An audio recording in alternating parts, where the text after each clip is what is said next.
800 من اصل 8000 وهنا محاولة وتسديد. الله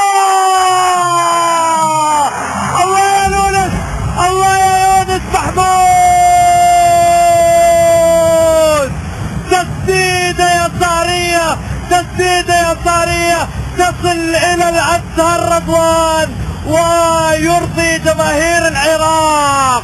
كورة ما تنصد ولا ترد، وواحدة من الأهداف الجميلة التي لا تعد في هذه البطولة.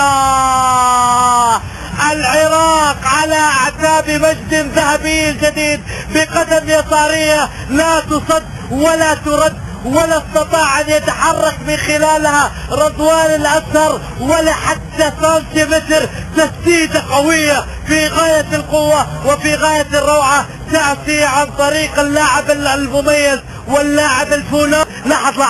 لاحظ اللمسة الجميلة في الواقع من رزاق فرحان، لمسة عنا واحدة بجول، لمسة عنا واحدة بجول، كرة ممتازة.